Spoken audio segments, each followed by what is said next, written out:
नमस्कार, जन उत्तराखंड में आप सभी का स्वागत और मैं आपके साथ गौरवी। बुलेटिन की शुरुआत से पहले नजर डालेंगे हेडलाइंस की ओर। उत्तराखंड विधानसभा में आज पेश होगा यूसीसी विधेयक, समान नागरिक संहिता पर होगी चर्चा। देहरादून समेत पूरे प्रदेश में बढ़ाई गई सुरक्षा, बोले सीएम धामी, सभी वर्गों के लिए अच्छा होगा UCC. Corbett Gypsy welfare association के पदाधिकारियों ने की राज्य दर्जा मंत्री अनिल डब्बू से मुलाकात, शुल्क वृद्धि के चलते पर्यटन कारोबार पर पड़ने वाले असर के बारे में कराया अवगत। सितारगंज में 31 जनवरी की रात हुई लूट के खुलासे का पुलिस ने किया दावा, 2 आरोपियों को किया गिरफ्तार। लूटी गई चेन का टुकड़ा बरामद, साथ ही 2 तमंचा, कारतूस के खोखे और तलवार बरामद। पिथौरागढ़ के धारचूला क्षेत्र से लापता हुई 2 नाबालिगों को पुलिस ने महज 24 घंटे में किया गिरफ्तार। यूपी के बरेली से सकुशल किया गया बरामद, बहला फुसलाकर भगा ले जाने वाला एक आरोपी भी गिरफ्तार। पहाड़ों पर बर्फबारी का सिलसिला जारी, चांदी सी चमक रही देवभूमि, सफेद चादर में ढका गंगोत्री यमुनोत्री धाम, ग्लेशियर हुए रिचार्ज। मसूरी में बारिश तो गैरसैंण के पेंसर पंचुया की चोटियां बर्फ से ढकी।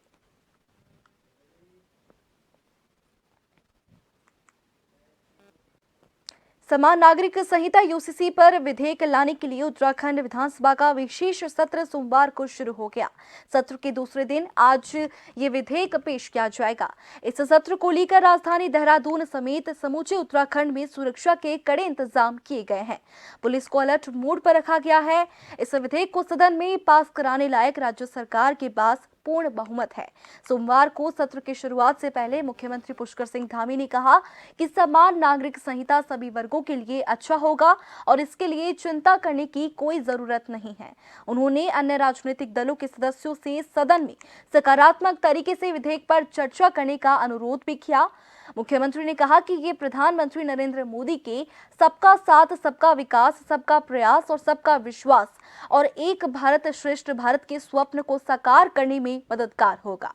उन्होंने कहा कि उनकी पार्टी ने पिछले विधानसभा चुनावों के दौरान जनता के सामने यूसीसी लाने का संकल्प लिया था। पुष्कर सिंह धामी ने कहा कि न केवल उत्तराखंड बल्कि पूरे देश के लोग यूसीसी की प्रतीक्षा कर रहे हैं।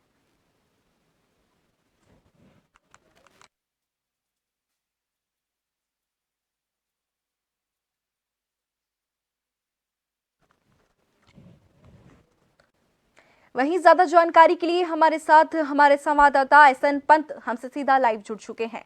पंत जी, क्या बताएंगे, आज यूसीसी पर विधेयक जो है सदन में पेश किया जाएगा, इसके बाद इसे लागू करने की क्या कुछ प्रक्रिया रहेगी? पंत जी। बिल्कुल गौरवी, आपको बताना चाहूंगा जिस तरीके से उत्तराखंड विधानसभा के विशेष सत्र का आज दूसरा दिन है और आज काफी हंगामेदार सदन के रहने के आसार है, क्योंकि इससे पहले भी अगर हम बात करेंगे कि आज जिस तरीके से कांग्रेस के विधायक एक के बाद एक आना शुरू हुआ, उन्होंने तख्ती हाथ में लेकर के सदन के जो मुख्य प्रांगण है उसके गेट पर यानी सीढ़ी पर ही बैठ करके उन्होंने धरना प्रदर्शन किया है और सरकार के खिलाफ नारेबाजी की है। यानी उन्होंने सीधे तौर पर ये बातें कही हैं कि किस प्रकार से राज्य सरकार सदन को विश्वास में लिए बगैर नियमावली का या जो संसदीय कार्यप्रणाली है उसका उल्लंघन कर रही है। और इसी को लेकर के कांग्रेस का जो विधानमंडल दल था बकायदा कल राजभवन भी गया और राज्यपाल से सरकार की शिकायत भी की है कि इस तरीके से विधानसभा की कार्रवाई को एकतरफा नहीं किया जाना चाहिए। हालांकि क्योंकि पिछले सत्र का सत्रावसान नहीं हुआ था, उसको जोड़ते हुए सत्र की शुरुआत की गई है, लेकिन कार्य मंत्रणा की समिति में यह तय किया गया है कि आज का बिजनेस क्या रहेगा, यानी विशेष सत्र आज करार दिया गया। और इसमें सबसे बड़ी बातें हैं, यूनिफॉर्म सिविल कोड का जो विधेयक है वो सरकार आज सदन के पटल पर 11 बजे यानी कुछ देर के बाद रखने वाली है और उसके बाद उस पर चर्चा कराई जाएगी। सरकार चाहती है कि विपक्ष इस पर भाग ले और इस पर चर्चा करे और गंभीरता के साथ इस पर चर्चा हो, लेकिन विपक्ष ने इस मुद्दे पर यह सवाल उठाया है कि अगर आप जो ड्राफ्टिंग कमेटी ने जो रिपोर्ट आपको सौंपी है उसको 11 बजे सदन के पटल पर आप लाते हैं और तकरीबन 700 पन्नों की वो रिपोर्ट आप बता रहे हैं, तो उस रिपोर्ट को पढ़ने का उनको वक्त चाहिए। क्या वो रिपोर्ट पहले उनको नहीं दी जानी चाहिए थी, ताकि वो सवाल जवाब कर सके, उसकी चर्चा और परिचर्चा में सकारात्मक रूप से वो भाग ले सके? लेकिन सरकार ने ऐसा नहीं किया। सत्ता पक्ष पर विपक्ष ने ये आरोप लगाया है। सवाल यह है कि जिस तरीके से राज्य सरकार ने ये विशेष सत्र का आहूत किया है, विशेष सत्र बुलाया है, और जिसमें विधानसभा अध्यक्ष ने सबसे पहले सर्वदलीय बैठक की थी कि विधानसभा की जो कार्यप्रणाली है, जो जो सिलसिलेवार तरीके से आगे बढ़ेगी, उसमें किसी तरीके से कोई व्यवधान पैदा नहीं होना चाहिए, इसकी गुजारिश की थी और सबने इसकी हामी भी भरी थी। लेकिन कार्यमंत्रणा में एक दिन का जो बिजनेस था, उसमें जो श्रद्धांजलि निधन पे निदेश कार्यक्रम थे, उसको तैयार किया गया। लेकिन उसके बाद जो व्यवस्था आगे बढ़ी, यानी आज दूसरा दिन है, आज यहाँ पर दो विधेयक आज पेश किए जाएंगे सदन के पटल पर। एक 10 प्रवर समिति की वो रिपोर्ट विधेयक है जिसमें उत्तराखंड आंदोलनकारी और उनके आश्रितों को 10% क्षैतिज आरक्षण उत्तराखंड में दिए जाने को लेकर पिछली बार सदन के पटल पर रखा गया था, लेकिन उसके बाद उसको प्रवर समिति को सौंप दिया गया था। लेकिन इस बार अब उसको भी सदन के पटल पर लाया जाएगा, यानी आज 11 बजे सदन की कार्यवाही शुरू होते ही दोनों विधेयक सदन के पटल पर होंगे और यूनिफॉर्म सिविल कोड को लेकर चर्चा कराई जाएगी। गौरवी, सबसे बड़ी बात यह है कि यूनिफॉर्म सिविल कोड का ड्राफ्ट बाहर नहीं आया है, उसकी जानकारी बाहर नहीं आई है, क्योंकि वो सदन के पटल पर रखा जाएगा, उसके बाद उसके बिंदुवार सिलसिलेवार तरीके से बाहर आएंगे। उससे पहले ही इस पे एक तो बिना तथ्यों के हिसाब से चर्चा परिचर्चा करना और अपने आप ये अंदाजा लगा लेना कि यूनिफॉर्म सिविल कोड का जो ड्राफ्ट सरकार लेके विधेयक के रूप में लेके आ रही है उसमें तमाम खामियां होंगी, जबकि मुख्यमंत्री ने ये दलील दी है कि जब तक आपने ड्राफ्ट नहीं पढ़ा है तब तक आप उसकी खामियों के बारे में चिंता नहीं कर सकते, न खामियों को गिना सकते हैं, बल्कि आप उसको उस वक्त का इंतजार कर सकते हैं जब ड्राफ्ट आपके पास होगा और आप उसके सकारात्मक और नकारात्मक दोनों पहलुओं का परीक्षण कर सकते हैं। लेकिन उन्होंने साथ ही साथ ये भी कहा है कि इसमें कई तमाम जो कमेटी का निर्धारण किया गया था, उन्होंने एक लंबी प्रक्रिया के तहत इस ड्राफ्ट को तैयार किया है, यानी ज्यादा से ज्यादा 2.5 लाख 2,32,000 के करीब इसमें सुझाव मांगे गए हैं। तमाम बैठकें हुई है, तमाम लोगों से, तमाम हर वर्ग के, हर समुदाय के लोगों से चर्चा की गई है, परिचर्चा की गई है, सुझाव लिए गए, उसके बाद इस ड्राफ्ट को तैयार किया गया। और अगर ये जिस तरीके से अभी आज राज्य सरकार की कोशिश है 11 बजे इसको सदन के पटल पर रखा जाएगा और सदन में इसको पारित कराने की कोशिश यहाँ पर सरकार की होगी, तो कुल मिलाकर के उत्तराखंड देश का पहला राज्य बन जाएगा जो यूनिफॉर्म सिविल कोड यानी समान नागरिकता संहिता कानून को लागू करने वाला देश में पहला राज्य बन जाएगा। इसको लेकर के जरूर ये कोशिश की जा रही है, लेकिन अब देखने वाली बात होगी कि क्या वाकई में विपक्ष जो आरोप लगा रहा है सदन के पटल पर आने के बाद, ड्राफ्ट पढ़ने के बाद, वो तमाम बिंदु जो विपक्ष ने उठाए हैं, क्या वो वाकई में सही है? क्या सरकार ने वाकई में इस ड्राफ्टिंग कमेटी को लाने में जल्दबाजी तो नहीं की है? ये आने वाला वक्त बताए। लेकिन इतना तय है, समान नागरिकता कानून संहिता को लेकर सत्ता पक्ष काफी उत्साहित है और उनका ये मानना है कि सभी पक्षों को ध्यान में रख करके इस ड्राफ्ट को तैयार किया गया है। इस विधेयक को सरकार इसीलिए लेने जा रही है ताकि सभी लोगों का समान नागरिकता के तहत इस कानून के दायरे में सभी को लिया जा सके। पंत जी, आज यूसीसी जो है सदन में पेश किया जाएगा, वहीं कई लोग इसका विरोध भी कर रहे हैं, तो किस तरह की सुरक्षा इंतजामात किए गए हैं ताकि किसी भी तरह की कोई भी फसाद ना हो? बिल्कुल तमाम व्यवस्थाएं हैं, सुरक्षा व्यवस्था चाक चौबंद की गई है, क्योंकि सरकार को भी मालूम है कि अगर जिस विधेयक को लेने सदन के पटल पर रखे जा रहे हैं, इस तरीके से आगे जो व्यवस्थाएं होंगी उसको कैसे होगा। विधानसभा की जब विशेष सत्र की कार्यवाही शुरू हुई है तो उसमें धारा 144 भी लागू की गई है, यानी 100 मीटर के दायरे में धारा 144 लागू है। आप इस बात का भी अंदाजा लगा सकते हैं कि विधानसभा की सुरक्षा व्यवस्था चाक चौबंद है। और जहां तक ये आज सदन के दूसरे दिन की कार्यवाही का इस तरीके से जो हंगामा है वो अभी शुरुआत यहाँ पे देखे हुए तमाम तस्वीरें कि जिस प्रकार से विधानसभा के गेट पर ही, यानी जो सीढ़ियां है उस पर ही विपक्ष ने बैठ करके प्रदर्शन करना शुरू किया है, सरकार के खिलाफ नारेबाजी की है और कहीं ना कहीं कहा है कि जो विधानसभा की संसदीय कार्यप्रणाली है उसका उल्लंघन किया जा रहा है, ऐसा नहीं होना चाहिए। विपक्ष का आरोप है कि प्रश्नकाल को स्थगित नहीं किया जाना चाहिए था, लेकिन जब विशेष सत्र बुलाया गया है तो प्रश्नकाल को वेट किया जा सकता है। ये विधानसभा के अध्यक्ष के विवेक पर निर्भर करता है और इसी तरीके से इसको विशेष सत्र की कार्यवाही आज 11 बजे शुरू की। जी पंत जी, और इसी के साथ बड़ी खबर भी सामने आ रही है कि जो विपक्ष के सामने विधायक जो है धरने पर बैठे हुए हैं, क्या कुछ उनकी मांगे हैं, क्या कुछ इस बारे में ज्यादा जानकारी रहेगी? बड़ी खबर इस वक्त सामने आ रही है। उत्तराखंड विधानसभा का आज दूसरा दिन है और आज जो है विपक्ष के विधायक जो है विधानसभा भवन में धरने पर बैठे हुए हैं।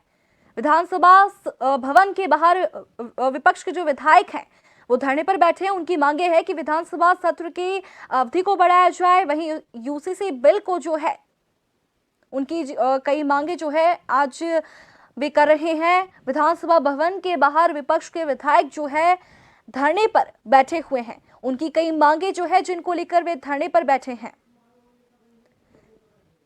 पंत जी, क्या बताएंगे, विपक्ष के विधायक जो है इस वक्त विधानसभा भवन के बाहर धरने पर बैठे हुए हैं, क्या कुछ उन विधायकों की मांगे हैं, क्यों वे धरने पर बैठे हैं? बताना चाहूंगा, कांग्रेस के तमाम विधायक नेता प्रतिपक्ष की अगुवाई में यानी इस्माइल आरा की अगुवाई में जब विधानसभा के प्रांगण में पहुंचते हैं, जो सीढ़ियां है विधानसभा के अंदर वेल में जाने वाली, जो विधानसभा मंडप है उसमें जाने के लिए उन सीढ़ियों पर धरने पर बैठे हैं और तख्ती लेकर के प्रदर्शन सरकार के खिलाफ कर रहे हैं। उन्होंने सीधे तौर पर आरोप लगाया है सरकार जल्दबाजी में यूनिफॉर्म सिविल कोड के विधेयक को लेकर के आ रही है, जबकि उनको पर्याप्त समय दिया जाना चाहिए था, उसको सार्वजनिक किया जाना चाहिए था। इस मांग को लेकर उन्होंने धरना प्रदर्शन शुरू कर दिया है। और बीती रात की अगर हम बात करें तो कल भी कांग्रेस का एक प्रतिनिधिमंडल नेता प्रतिपक्ष की अगुवाई में बकायदा राजभवन में राज्यपाल से मुलाकात करता है। विधानसभा सेवा नियमावली के उल्लंघन का गंभीर आरोप राज्य शिकायत के रूप में राज्यसभा राज्यपाल के सामने रखता है कि ताकि इस तरीके के आचरण विधानसभा में न किया जाए। इस तरीके से लगातार धरना प्रदर्शन कांग्रेस के विधायकों ने यहाँ पर इसलिए शुरू किया है ताकि प्रश्नकाल भी चलाया जाना चाहिए था और ड्राफ्टिंग कमेटी का जो विधेयक है, जो विधेयक यूनिफॉर्म सिविल कोड के रूप में आज सदन के पटल पर सरकार लेने जा रही है, उसकी कॉपियां उनको दी जानी चाहिए थी ताकि वो पर्याप्त समय में उसको पढ़ सके, उसका परीक्षण कर सके।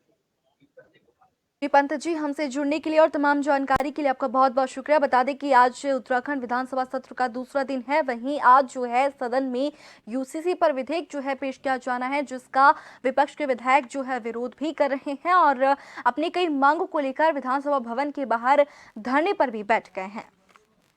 की खबर क्यों, रामनगर आगमन पर राज्य दर्जा मंत्री अनिल डब्बू से कॉर्बेट जिप्सी वेलफेयर एसोसिएशन के पदाधिकारियों ने मुलाकात कर पर्यटक से संबंधित शुल्क वृद्धि के विषय में वार्ता की। दर्जा मंत्री राज्य अनिल डब्बू ने आश्वासन देते हुए कहा कि जल्द ही शुल्क वृद्धि में संशोधन करने के लिए शिष्टमंडल से वार्ता की जाएगी और यही पर्यटन से जुड़े संबंध में कॉर्बेट जिप्सी वेलफेयर एसोसिएशन अध्यक्ष ने अवगत कराते हुए बताया कि बुरी तरह से पर्यटकों का स्तर गिर रहा है और कई बार पंत्रांग के माध्यम से पुष्कर सिंह धामी को भी शुल्क वृद्धि के संबंध में अवगत भी कराया गया है। जनवरी माह में शुल्क वृद्धि के कारण पर्यटकों में काफी गिरावट देखी गई है। ऑनलाइन परमिट खाली रह जाते हैं, जिससे कि जिप्सी संचालन और जिप्सी व्यवसाय को भी भारी नुकसान का सामना करना पड़ रहा है। अनिल डब्बू जी को भी अवगत कराया गया है कि यहाँ पे जो पर्यटन चल रहा है, शुल्क वृद्धि होने से पर्यटनों में काफ़ी निराशाजनक हाथ आ रही है और यहाँ पे हमारी गाड़ियाँ भी खाली रह रही हैं। और देखा जाए जो पहले के मुताबिक जो काम रहता था, इस बार जनवरी में और फरवरी में बिल्कुल भी काम नहीं है, जिससे कि हम लोगों का रोजगार प्रभावित हो रहा है यहाँ पे और प्रशासन को राजस्व का भी नुकसान हो रहा है। तो कहीं ना कहीं हमारी जो सरकार से और हमारी प्रशासन से एक ही मांग रही है कि शुल्क वृद्धि में संशोधन होना चाहिए, जिससे कि पर्यटकों को यहाँ पे लाभ मिले और स्थानीय लोगों को यहाँ पे भ्रमण करने का मौका मिले। वन अधिकार की मांग को लेकर कांग्रेस का हाथ छोड़ने वाले किशोर उपाध्याय के तेवर बीजेपी में जाते ही ठंडे पड़ गए हैं। उन्होंने कहा कि अभी पार्टी में नया हूं, पार्टी में केवल 2 साल हुए हैं और ऐसे में वो कुछ करना नहीं चाहते हैं जिससे कि गलत संदेश जाए। हालांकि उन्होंने ये भी कहा कि अगले विधानसभा सत्र में वो वन अधिकार के मामले को भी प्रमुखता से उठाएंगे। वनाधिकार जितने भी वनों पर आधारित जो समाज हैं और पूरा उत्तराखंड पर्वतीय क्षेत्र तो हमारा सारा का सारा वनों पर आधारित था। अभी जो अगला वाला विधानसभा का सत्र आएगा, मेरी कोशिश होगी कि वनाधिकारों पर और दूसरा जो हिमालय वाला जो आज विषय है, जैसे वैज्ञानिक कह रहे हैं कि 20-30 साल में वहाँ एक बूंद बर्फ नहीं बचेगी और उसमें मीडिया बहुत अच्छी भूमिका निभा रहा है। इन 2 विषयों पर जो है हम लोग उसको आगे बढ़ाने का काम करेंगे और इन दोनों को वैश्विक जो है मुद्दा बनाने का काम करेंगे। दिल्ली बीजेपी अध्यक्ष वीरेंद्र सचदेवा और बीजेपी सांसद हर्षवर्धन ने सोमवार को दिल्ली के हजरत निजामुद्दीन स्टेशन से अयोध्या के लिए विशेष ट्रेन को हरी झंडी दिखाकर रवाना किया। देर रात 12 बजे 14 से बीजेपी कार्यकर्ताओं और उनके परिवार के सदस्यों को लेकर ट्रेन रवाना हुई। इस दौरान बीजेपी के समर्थक भी मौजूद रहे। वीरेंद्र सचदेवा ने इस मौके पर प्रधानमंत्री नरेंद्र मोदी का आभार व्यक्त किया। उन्होंने कहा कि जैसे जैसे रेलवे की तरफ से सुविधाएं मिलती रहेंगी, राम भक्तों को अयोध्या भेजते रहेंगे।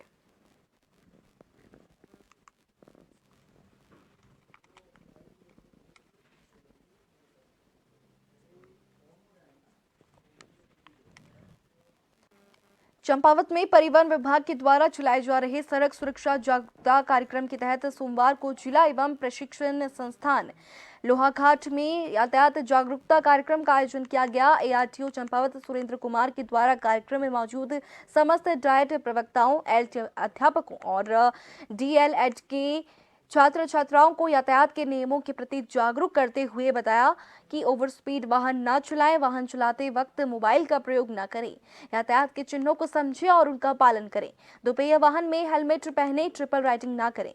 वहीं एआरटीओ सुरेंद्र कुमार ने कहा कि कभी दुर्घटना होने पर दुर्घटना में घायल व्यक्तियों को तुरंत अस्पताल पहुंचाएं।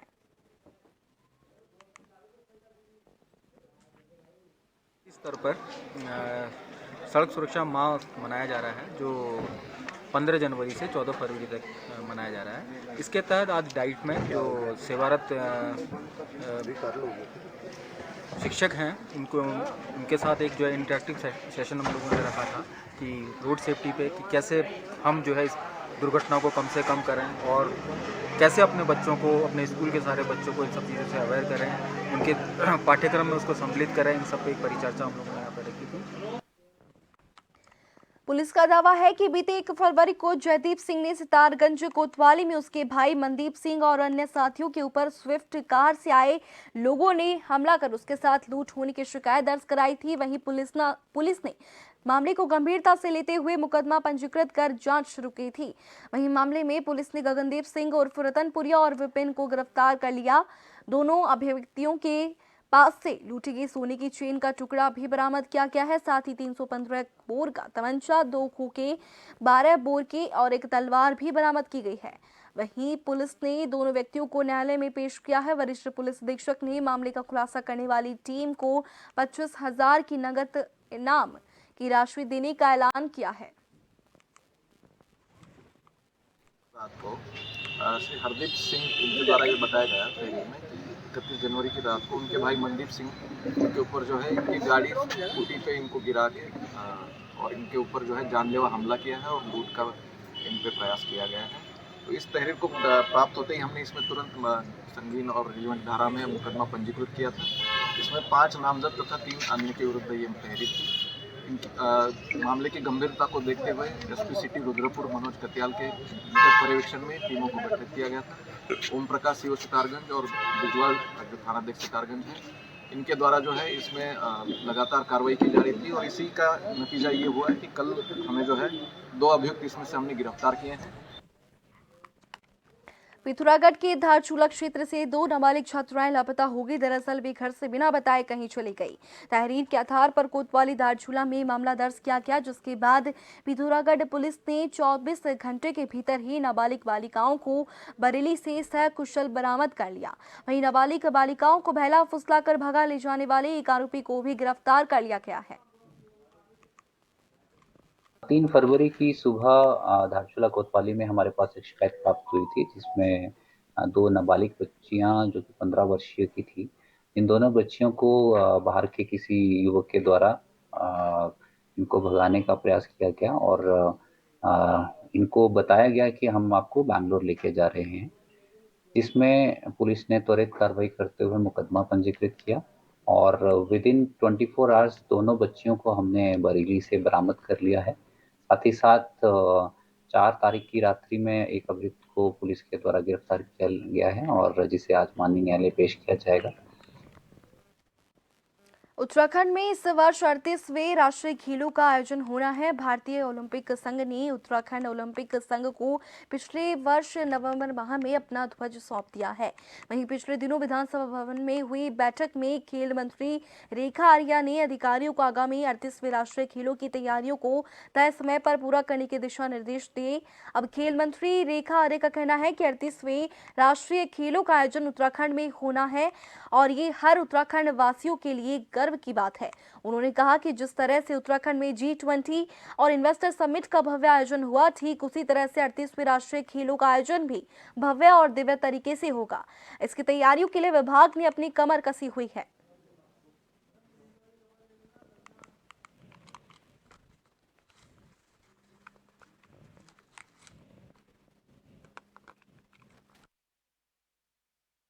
उत्तराखंड कर रहा है और निश्चित रूप से हम सब के लिए बहुत गर्व का विषय है। और रही बात इसकी तैयारियों के परिप्रेक्ष्य में, तो इसकी तैयारियों के लिए विभाग ने अपनी कमर कसी है। माननीय मुख्यमंत्री जी की अध्यक्षता में बैठक भी हो चुकी है और उन्हीं की अध्यक्षता की बैठक के निर्देश के क्रम में जो है हाई पावर कमेटी का भी गठन हुआ है चीफ सेक्रेटरी की अध्यक्षता में। और इसके साथ ही नेशनल गेम के निमित्त में जितनी भी अवस्थापनाएं बननी हैं वो निर्माणाधीन अवस्था लगभग 80 से 90% है। और मुझे लगता है कि इसके तैयारियों के परिप्रेक्ष्य में हम शायद पहले ऐसे राज्य होंगे जो अपने सभी गेम्स जो है अपने ही राज्य में करा पाने में सक्षम होंगे। आज विधानसभा सत्र का दूसरा दिन है। वहीं विपक्ष के विधायक जो है विधानसभा भवन में धरने पर बैठ गए हैं। कुछ ही देर में सत्र शुरू होगा और यूसीसी को विधानसभा के पटल पर रखा जाएगा। वहीं विपक्ष के विधायक जो धरने पर बैठे हैं उनका कहना है कि विधानसभा सत्र की समय अवधि को बढ़ाया जाए और यूसीसी के बिल को अध्ययन करने का समय दिया जाए। उत्तराखंड विधानसभा सत्र का आज दूसरा दिन और आप देख सकते हैं कि जो कांग्रेस के विधायक हैं वो धरने पर बैठे हुए हैं और विधानसभा परिसर की ये सीढ़ियां हैं सामने पर। बात कर ली जाए तो विधानसभा जहां पर चलती है वो भवन है। जानते हैं इनसे किन मांगों को लेकर ये धरने पर बैठे, किन मांगों को लेकर आप धरने पर बैठे? देखिए, सत्र जो है 6 माह बाद आहूत हो रहा है। स्थगित सत्र को आगे बढ़ाया गया है, सत्रावसान हुआ नहीं। जो और विधानसभा सचिव के द्वारा हम लोगों को पत्र भेजे गए सभी 70 के 70 विधायकों को कि आप अपने प्रश्न जो है 6 और 7, 8 तारीख को दें। तो जब हमारे नियमावली के अंदर कार्य संचालन नियमावली के अंदर जब व्यवस्था है तो सचिव ने पत्र लिखा है, तो अब इन्होंने एक विशेष सत्र घोषित कर दिया। बिना सत्रावसान किए हुए विशेष सत्र घोषित नहीं हो सकता। हमारे ज्वलंत मुद्दे हैं, कानून व्यवस्था है, भ्रष्टाचार है, लूट मची है फिटनेस के नाम पर, और कई सारे मामले हैं। पुलिस के कानून व्यवस्था के नाम पर धज्जियां उड़ रही हैं पूरे प्रदेश के अंदर। तो 6 माह के अंदर जो ज्वलंत मुद्दे थे हम उनको उठाना चाहते थे, तो इन्होंने उस जो मुद्दों से हमको वो कर दिया है कि हम उस मुद्दों को नहीं ला सकते। इसलिए सरकार बचने के लिए भ्रष्टाचार के आरोप न लगे, सरकार पर कानून व्यवस्था के आरोप न लगे, तो उन्होंने जो है उस नियमावली से गायब कर दिया और कह दिया कि हम तो खाली यूसीसी पे ही चर्चा करेंगे। भंडारी जी, आज यूसीसी का जो विधेयक है वो पटल पर लाए जा रहे हैं, किस तरीके से आप इसको देख रहे हैं? पटल पर लाने का हमारा विरोध नहीं है। हमारा कहना ही मतलब पटल पर लाने के बाद हमको टाइम मिलना चाहिए, उसको पढ़ने का टाइम मिलना चाहिए। उसमें क्या मुद्दे हैं, क्या अच्छाइयाँ हैं, एक बार हम पढ़ तो लें और तब जा करके ये जो है उसको पास कराएं। परंतु ये जो है आते ही सीधे पास करवाना चाहते हैं, ये बिल्कुल सदन के खिलाफ है, नियम कानूनों के खिलाफ है और हम इसका सख्त विरोध करते हैं। आप कल राज्यपाल से भी आपने मुलाकात की है सदन को लेकर, किस तरीके की आपकी मुलाकात रही? हमने राज्यपाल महोदय से अपील की, वो ज्ञापन दिया कि सदन परंपराओं से चले, नियमावली से चले, क्योंकि ये सदन जनता के लिए है, जनता का पैसा गाड़ा कमाई खर्च होती है। हम विधायक जनता के तमाम मुद्दे विधानसभा में उठाना चाहते हैं, लेकिन ये उन मुद्दों को सरकार लाना नहीं चाहती, केवल यूसीसी लाना चाहती है। हमने कहा यूसीसी लाओ और हमें पर्याप्त समय दो, क्योंकि जो रिपोर्ट महीनों में तैयार की कमेटी ने, उसे ये चाहते हैं कि हम 1 घंटे में उसके पढ़कर स्टडी कर और उसका जवाब दें। क्या ये संभव है? हम कहते हैं सदन का कार्यकाल लंबा किया जाए, जिससे कि जनता की समस्या भी उठ सके और यूसीसी पे स्टडी भी हो सकती है, क्योंकि उत्तराखंड के हित का समस्या है। ये कांग्रेस के वो विधायक हैं जो धरने पर बैठे हुए हैं और इनकी मांग यही है कि जो सत्र की सत्रावधि है उसे बढ़ाया जाए, क्योंकि इन्होंने कल राज्यपाल से मुलाकात भी की थी और इनका साफ कहना था कि अगर यूसीसी का ड्राफ्ट विधानसभा के पटल पर रखा जा रहा है तो उसे अध्ययन करने का भी हमें समय चाहिए। वीडियो जर्नलिस्ट आकाश श्रीवास्तव के साथ हिमांशु बरमूला, जन टीवी, देहरादून। 3 दिनों की बर्फबारी और बारिश के बाद अब पहाड़ों में मौसम सुहावना हो गया है। सुबह से ही चटक धूप खिल चुकी है, जिसके चलते अब ऊंची पहाड़ियां दूर से ही देखने पर चांदी की तरह चमकते हुए नजर आ रही है। हालांकि कई ग्रामीण इलाकों में इस बार झमाझम बारिश भी देखने को मिली, तो वहीं कई ग्रामीण इलाकों में जमकर बर्फबारी भी देखने को मिल गई है। आपको बता दें कि लगातार बारिश और बर्फबारी के चलते ठंड में भी काफी इजाफा हो चला था, जिसकी वजह से ग्रामीण इलाकों में जनजीवन अस्त व्यस्त हो चुका था। लेकिन जैसे ही पहाड़ों में 3 दिनों के बाद चटक धूप खिली और ऐसे में स्थानीय लोगों ने थोड़ी बहुत राहत की सांस ली। 3 दिनों की बर्फबारी और बारिश के बाद अब पहाड़ों में चटक धूप खिल चुकी है। आपको बता दें कि लगातार 3 दिनों तक ऊंची चोटियों में बर्फबारी देखने को मिली थी। तो वहीं बात करें ग्रामीण इलाकों की, तो कई ग्रामीण इलाकों में झमाझम बारिश देखने को मिल रही थी, तो कई ग्रामीण इलाकों में जमकर बर्फबारी भी देखने को मिली थी, जिस कारण जो यहाँ का जनजीवन था वो जनजीवन काफी अस्त व्यस्त हो चला था। लेकिन अब पहाड़ों में चटक धूप खिल चुकी है, जिस कारण जो यहाँ के स्थानीय लोग हैं वो स्थानीय लोग फिलहाल थोड़ी राहत की सांस जरूर ले रहे हैं। हालांकि ऊंची चोटियों में अभी भी कई फीट बर्फ की चादर बिछी हुई है। कैमरामैन साथी आदित्य भंडारी के साथ नवीन सिंह जोशी। और इसी के साथ बुलेटिन में फिलहाल के लिए इतना ही। बने रहिए जन टीवी के साथ। नमस्कार।